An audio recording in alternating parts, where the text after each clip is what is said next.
या गोष्टीची सुरुवात होते सन 14 मे 1657, जेव्हा महाराष्ट्राच्या पुरंदर किल्ल्यावर हिंदवी स्वराज्याचे दुसरे छत्रपती व मोघल साम्राज्याचा काल म्हणजेच स्वराज्य रक्षक संभाजी महाराजांचा जन्म झाला. परंतु संभाजी महाराज आपल्या पायावर चालायला सुद्धा शिकले नव्हते. तेव्हाच एक दुःखद घटना घडली. त्यांच्या मातोश्री सईबाई राणीसाहेब यांचा मृत्यू झाला. तेव्हा ते फक्त 2 वर्षाचे होते. त्याच्यानंतर लहानपणापासून तर शेवटपर्यंत त्यांच्या आयुष्यात फक्त संघर्ष आणि संघर्षच होता. त्यांचे वडील छत्रपती शिवाजी महाराज मोगलांशी युद्ध करण्यात व्यस्त होते, त्यामुळे त्यांचं पालन पोषण त्यांची आजी जिजाबाईने केलं. संभाजी महाराज लहानपणापासूनच खूप हुशार, बलवान व रूपवान होते. ते शास्त्र लिहिण्यात, शस्त्र चालवण्यात या दोन्ही गोष्टीत पारंगत होते. ते दोन्ही हातांनी तलवारबाजी आणि लगातार 20 तास घोडस्वारी करू शकत होते.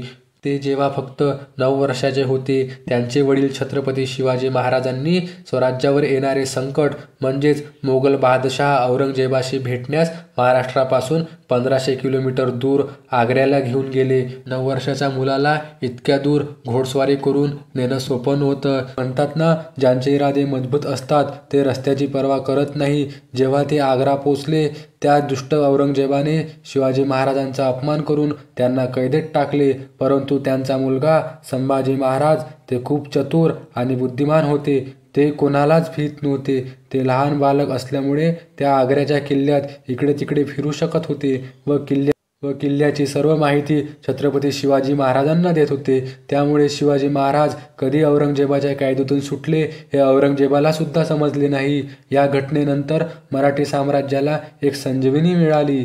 जेव्हा 6 वर्षाचे झाले, लहानपणीच त्यांनी राजकारण आणि हिंदू राज्यांना जोडणे सुरू केले होते. जेव्हा ते फक्त 15 वर्षाचे होते, तेव्हा त्यांनी पहिल्यांदा गुजरातच्या मोगल सैन्यांना हरवून युद्ध जिंकले होते. परंतु 3 एप्रिल 1680ला एक दुःखद घटना घडली. निरंतर युद्ध आणि धावपळीमुळे शिवाजी महाराजांची स्वास्थ्य बिघडले आणि हनुमान जयंतीच्या दिवशी छत्रपती शिवाजी महाराजांचा मृत्यू झाला. यामुळे औरंगजेब खूप खुश होता. त्याला वाटले की मराठा साम्राज्याचे धावते पाऊल पूर्णपणे नष्ट आणि हिंदुस्थान जिंकण्याचं त्याचं स्वप्न लवकरच पूर्ण होणार आहे. परंतु औरंगजेब या गोष्टीपासून अनजान होता की छत्रपती संभाजी महाराज नावाचा छावा स्वराज्य रक्षणासाठी नंगी तलवार घेऊन उभा आहे. शिवाजी महाराजांच्या मृत्यूनंतर छत्रपती संभाजी महाराजांनी स्वराज्याला सांभाळले आणि 16 जानेवारी 1681ला संभाजी महाराजांचा राज्याभिषेक झाला आणि ते मराठी साम्राज्याचे दुसरे छत्रपती बनले.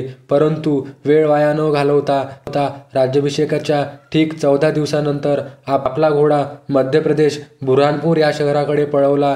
त्यावेळची बुऱ्हाणपूर शहर म्हणजे दक्षिण भारताचे प्रवेशद्वार, जे एकवेळी ते शहर धन आणि संपत्तीमुळे समृद्ध होतं. औरंगजेबाचा जन्म याच शहरात झाल्यामुळे औरंगजेबाचे हे आवडतं शहर होतं. 30 जानेवारी 1681ला संभाजी महाराजांच्या नेतृत्वामध्ये मराठ्यांनी बुऱ्हाणपूर शहरावर चढाई केली. मराठ्यांच्या या भयानक हल्ल्यामुळे सर्वीकडे गोंधळ उडाला.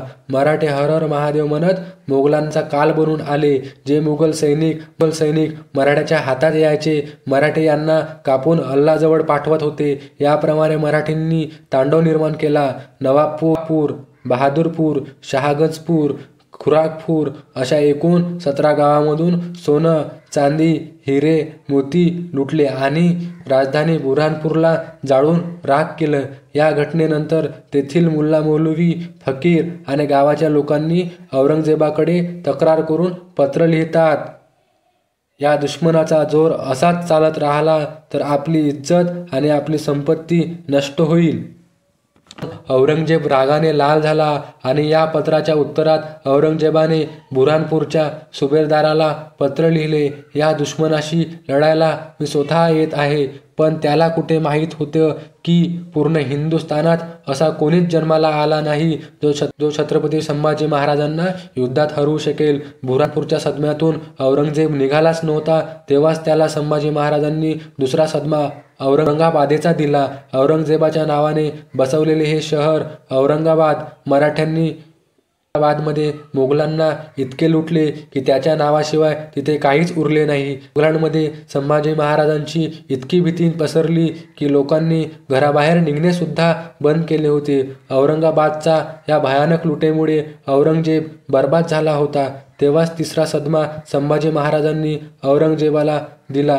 औरंगजेबाचा मुलगा अकबर, ज्याने औरंगजेबाविरुद्ध विद्रोह केला आणि तो महाराष्ट्रामध्ये आला, कारण त्याला माहीत होतं पूर्ण हिंदुस्थानात असा कोणी योद्धा नाही जो औरंगजेबाला टक्कर देऊ शकेल. ते आहे फक्त छत्रपती संभाजी महाराज.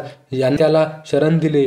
या 3 सदमे, त्यामुळे तो 40,000 हत्ती, 70,000 घोडे, 35,000 उंट व आपली 8 लाखाची सैन्य घेऊन दख्खनकडे निघाला. जेव्हा औरंगजेबाचे सैन्य चालत होतं तेव्हा 3 किलोमीटरचा रस्ता आपल्यास सामावून घेत होतं. इतकी विशाल सेना आणि दुसरीकडे संभाजी महाराजाजवळ फक्त 20,000ची सेना. जेव्हा मुघलाचे पाऊल महाराष्ट्रात पडले तेव्हा मराठ्यांनी खुखार वाघाप्रमाणे मुघलांवर तुटून पडले. जिथे मुघल मिळाला तिथेच त्यांना गाजर मुळ्याप्रमाणे कापून जमिनीत गाडत होते. मराठ्यांनी त्यांना इतकं मारलं की उठता बसता सगळीकडे मराठे आणि मराठेच दिसत होते. एकदा नाही अनेकदा मुघलांच्या पराभवाची खबर औरंगजेबाला येत होती. तरी पण मराठ्यांचं मन नव्हतं भरत. ते मोगल छावणीत जाऊन मोगलांना कापत. सलात खान मार खाऊन आला. बहादूर खाऊन पळून थकला होता. खान तोंड काळं करून आला. शहाबुद्दीन खानाला काहीच समजत नव्हतं आणि औरंगजेब भीतीमुळे पुढे नव्हता येत. एकापेक्षा एक योद्ध्यांना संभाजी महाराजांनी पराभूत केलं. त्यावेळी हिंदुस्थानमध्ये सत्ता तर खूप होत्या, परंतु या सर्व सत्तांना धडा शिकवणारे फक्त एकच होते, छत्रपती संभाजी महाराज. दोस्तो, छत्रपती संभाजी महाराजांचा भगवा कशा प्रकारे दक्षिण भारतात जाऊन लहरला आणि धर्म परिवर्तन करणारे मोगल, पोर्तुगाल, ब्रिटिशांना संभाजी महाराजांनी पराभूत केलं माहीत करण्यासाठी बघा या व्हिडिओचा दुसरा भाग. तेव्हापर्यंत चॅनल सबस्क्राईब व बेल आयकॉन क्लिक करा.